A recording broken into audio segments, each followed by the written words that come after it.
From getting on the piss to having one yourself. Incontinence used to be sold with shame, but now Poise is trying to remove the taboo and pad its profits. Oh, I peed. Happens to the best of us. That's so embarrassing.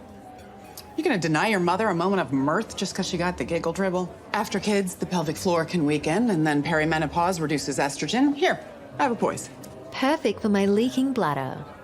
By the way, how'd you know all that stuff? Well, I used to be a doctor. No, you didn't.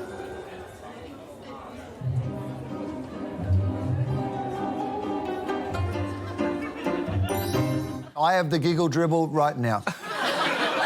They also call it this. Millions of women experiencing the coughing fit panty blitz. The coughing fit panty blitz, which was a tactic used to take Poland in World War II. Lauren, why is Poise taking the piss? Well, look, I'm just relieved they've moved away from that stage they went through with product demonstration where they were pouring liquid on. It was just gross. What I find really interesting is that half the women with bladder leakage issues in Australia are under 50. So that's actually quite an astounding figure.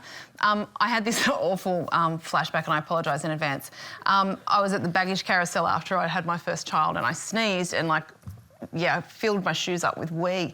And it's these embarrassing and taboo conversations that actually take female medical issues out of the GP room and out into more of a public domain. I think that's really important. So we're seeing this evolution of conversation, normalisation, and then action.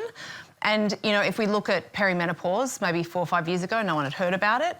Then we saw it blow up on social. Some woman in her early 40s was talking about symptoms and she's like, what the f is happening to me? And all these tens of thousands of other women are like, oh my God, same. And then the media, mainstream media, caught on, so they started doing opinion pieces and features and education about it. Then brands jumped in and they started doing products for perimenopause, sleeping aids, supplements, skincare. And now we've got full content verticals to help women across podcasts and books and TV. So what I'm seeing here, and what I think is very clever of Poise, is that they are trying to kickstart that conversation, because it is a conversation that needs to be had. Using Katherine, look, she's not the most likeable celebrity, but she has been very open about talking about this and talking about perimenopause and stuff. And so I think that by using her, they're able to sort of get to normalisation a bit quicker. I don't think it's a perfect match, but it's a very good start to the conversation. Yeah, this is one of the few categories, I think, where the traditional or well-used problem solution doesn't really work so well, because people with incontinence do not want to be labelled as incontinent. They just want to be seen as a normal person that has leakage challenges, not as the incontinent person. And I think this ad does that well, because they're not trying to change how women feel about incontinence. They're trying to change how people feel about talking about incontinence. I think the thing that's clever in this ad, for me, is the casting. So Katherine's one thing. So I think she's casted because she's familiar to a lot of people, she's outspoken, she's not too glamorous. Yep. The other casting that I really like is the boy.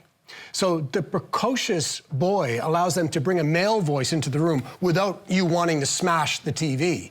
And, you know... No, you've got the wrong read on that kid for me. So you want to smash the TV because the kid's precocious, but the kid is a great vehicle, because the kid's first comment is wrong. So the kid goes, oh, that's gross. So they allowed the male voice in there to say that. If it was said by anyone else, you would be throwing things at the TV.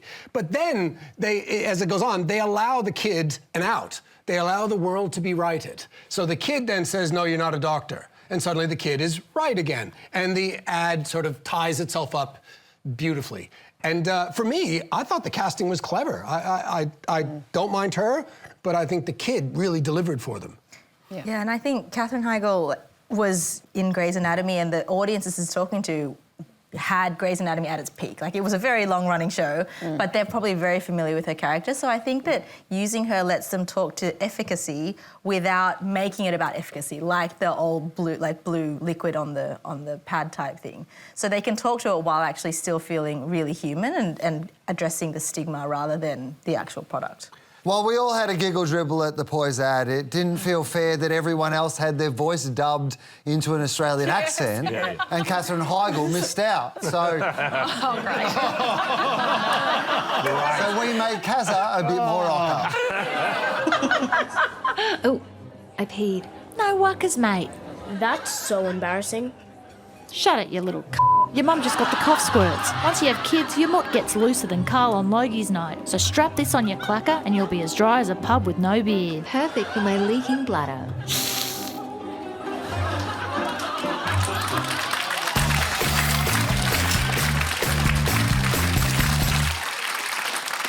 This week, the Gruen audience asked the next generation of advertisers, the Youngbloods, to convince us to spend our children's inheritance. Here's the first pitch.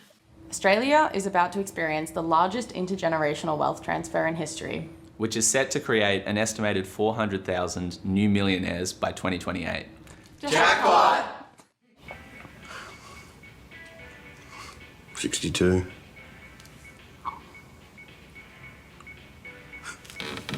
47. 31. It's happening.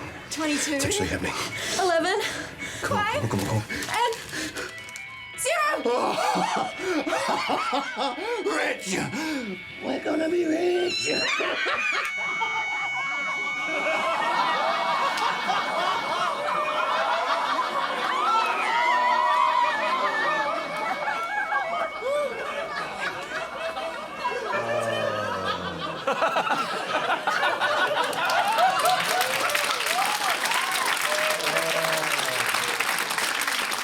Well, you've convinced me. Here's our next pitch. For ageing parents, it's hard to enjoy their freedom later in life when their grown-up kids are expecting an inheritance.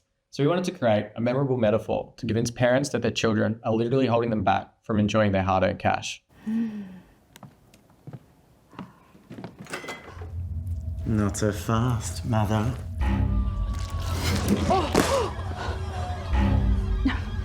I've earned this holiday. But that's meant to be left for me.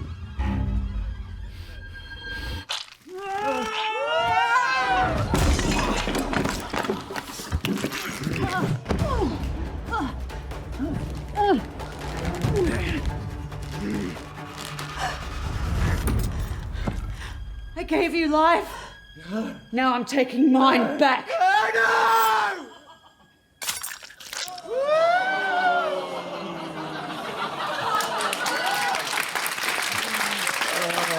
Well, you have convinced me. But what will our panel think? Russell, which did you prefer? They are both outstanding. They're both genuinely outstanding. I have seen a heart monitor. I've seen a heart monitor used in advertising before. I've never seen an umbilical cord, so number 2. Jess? That was really, really hard. Like, I love the line, cut them off, but for me, the tension build and then the rug pull into them being in a hospital room, that scene reveal, it's number 1 for me. Lauren? Every single person that worked on that should be really proud of themselves. That's excellent. I'm just choosing one because I have to, not because I want to, but number 2. Todd? They're 2 of my favourites. Whenever we see the Youngbloods, I think advertising has a future, or the world is doomed. I'm going with 1. Oh, it's a tie! Yes! Well, congratulations to the Youngbloods, Victoria and Youngbloods. New South Wales will deliver you a trophy like this.